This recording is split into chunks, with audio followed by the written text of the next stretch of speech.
అందరికీ నమస్కారం.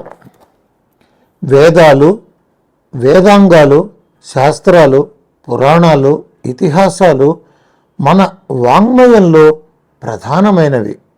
ఇవి పండితులకు మాత్రమే మనకు అర్థం కావు అన్న భావనలో చాలామంది విజ్ఞానవంతులు ఈ వాంగ్మయానికి దూరంగా ఉంటున్నారు. ఇతిహాసాలని కథల రూపంలో తీసుకువచ్చి బాలలకు అర్థమయ్యే ప్రయత్నం కవులు చేశారు. పురాణాలలో కూడా చాలా కథలున్నాయి. వాటిని బాలలకు అందించే ప్రయత్నం చేయాలి.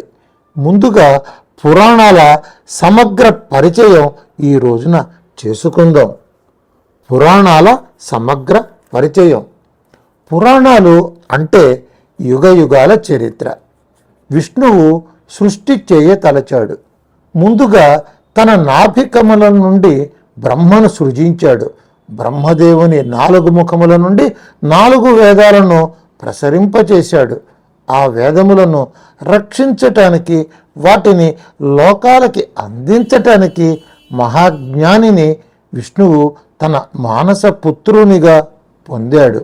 ఆ పుత్రుని పేరు అపాంతరతముడు. అపాంతరతముడు తన తండ్రి విష్ణువు ఎదుట నిలిచి నమస్కరించాడు. వేదాలను క్షుణ్ణంగా అధ్యయనం చేసి అంచిత వ్యాసము చేయమన్నాడు, అనగా అందముగా విభజించమన్నాడు. అలా వేదములను వ్యాసము చేయుట వలన అపాంతరతముడికి వేదవ్యాసుడు అను పేరు ప్రసిద్ధి చెందింది. అంటే విష్ణువు కథలు ముల్లోకాలు ఆచరించవలసిన ధర్మాలు మీకు దర్శనమవుతాయి. వాటిని లోకాలకు అందించమని, త్రికాల జ్ఞానిగా వర్ధిల్లమని విష్ణువు ఆదేశించాడు. రాబో కాలంలో పరాశర మహర్షి పుత్రుడిగా జన్మిస్తావు అని విష్ణుమూర్తి ఆశీర్వదించి పంపాడు. వేదవ్యాసుడు తన హృదయముందు దర్శించిన యుగ యుగాల చరితమును 18 పురాణాలుగా రచించాడు. ఆ పురాణాల వివరాలు తెలుసుకుందాం. వ్యాస మహర్షి హిమాలయ పర్వతాలలో ఉన్న సరస్వతీ నది తీరంలో బదరికాశ్రమంలో పురాణ రచన చేశాడు. మొదటగా ఈ పురాణాలను నైమిషారణ్యంలో శౌనకాది మునులకు సూత మహర్షి వినిపించాడు. మన దేశ సంస్కృతికి మూలం వేదములు. ఆ వేదములలో చెప్పబడిన ధర్మాలను లోకాలకు అందించటానికే ఈ పురాణ రచన జరిగింది. మొత్తం మహాపురాణాలు 18, మరల వాటికి ఉపపురాణాలు అని 18 ఉన్నాయి. ముందుగా ఆ పురాణాల పేర్లు తెలుసుకుందాం. 1 బ్రహ్మాండ పురాణం, 2వది పద్మపురాణం, 3వది విష్ణు పురాణం, 4వది వాయుపురాణం, 5 భాగవత పురాణం, 6 నారద పురాణం, 7 మార్కండేయ పురాణం, 8 అగ్ని పురాణం, 9 భవిష్య పురాణం, 10 బ్రహ్మ వైవర్త పురాణం, 11 లింగ పురాణం, 12 వరాహ పురాణం, 13 స్కాంద పురాణం, 14 వామన పురాణం, 15 కూర్మ పురాణం, 16 మత్స్య పురాణం, 17 గరుడ పురాణం, 18 బ్రహ్మాండ పురాణం. పురాణములకు ఉండవలసిన లక్షణాలు: 1 సర్గ అనగా సృష్టి, 2 ప్రతిసర్గ అనగా ప్రళయం, 3 వంశం అనగా దేవతలు, ఋషులు, మహారాజుల వంశ చరిత్ర, 4 వంశానుచరితం, ఋషులు రాజుల వంశములలో పుట్టిన వారి చరిత్ర, 5 మన్వంతరాలు, మనువులు, ఆ మనువుల ద్వారా వృద్ధి చెందిన వారి సంతానం. ఇలా ప్రతి మన్వంతరాలలో జరిగిన విశేషాలు ఈ పురాణాలలో పొందుపరచబడి ఉంటాయి. ప్రధానంగా పురాణాలు 5 లక్షణాలు అని చెప్పినా మొత్తం 18 పురాణాలు పరిశీలించితే 10 మహాలక్షణాలు దర్శనమిస్తాయి.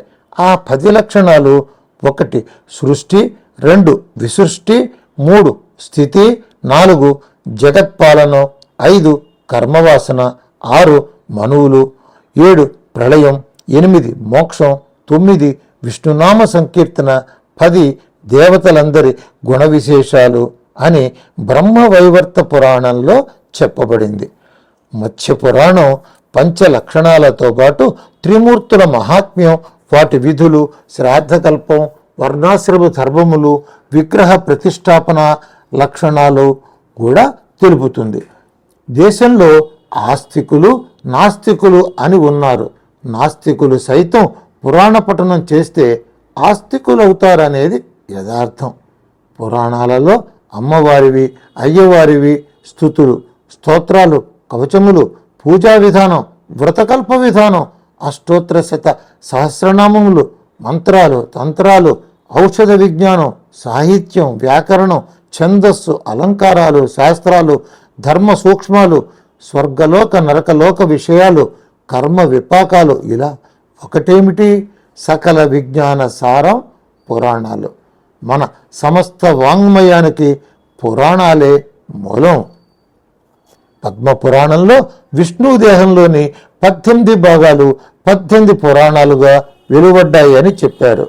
విష్ణువు హృదయం పద్మపురాణం, శిరస్సు బ్రహ్మపురాణం, మజ్జ గరుడ పురాణం, త్వక్ అంటే చర్మం వామన పురాణం, ఊరువులు భాగవత పురాణం, ఎముకలు బ్రహ్మాండ పురాణం, మెదడు మత్స్య పురాణం, వెన్నెముక కూర్మ పురాణం, కుడికాలి చీలమండ లింగ పురాణం, ఎడమకాలి చీలమండ వరాహ పురాణం, నాభిస్థానం నారద పురాణం, రోమాలు స్కాంద పురాణం, ఎడమ భుజం శివపురాణం, కుడి భుజం విష్ణు పురాణం, ఎడమ పాదం అగ్ని పురాణం, కుడి పాదం మార్కండేయ పురాణం, ఎడమ మోకాలు బ్రహ్మ వైవర్త పురాణం, కుడి మోకాలు భవిష్య పురాణం. పురాణాలలో విష్ణువు అంగాలన్నీ ఒక్కొక్క పురాణంగా చెప్పబడినందున విష్ణుమూర్తిని పురాణ పురుషుడు అని కొలుస్తారు. పురాణాలలో శివ, భవిష్య, మార్కండేయ, లింగ, వరాహ, స్కంద, మత్స్య, కూర్మ, వామన, బ్రహ్మాండ పురాణాలు శివునికి చెందినవిగాను, విష్ణు, భాగవత, నారద, గరుడ పురాణాలు విష్ణువుకు చెందినవిగాను, బ్రహ్మ పద్మ పురాణాలు బ్రహ్మదేవునికి గాను, బ్రహ్మ వైవర్తం సూర్యునిదిగా, అగ్ని పురాణం అగ్నిగా చెందినదిగా చెప్పబడటం జరిగింది. మొత్తం 18 పురాణాలలో 4,10,000 శ్లోకాలు ఉన్నాయి. ఈ పురాణాలకి 18 ఉప పురాణాలు ఉన్నాయి.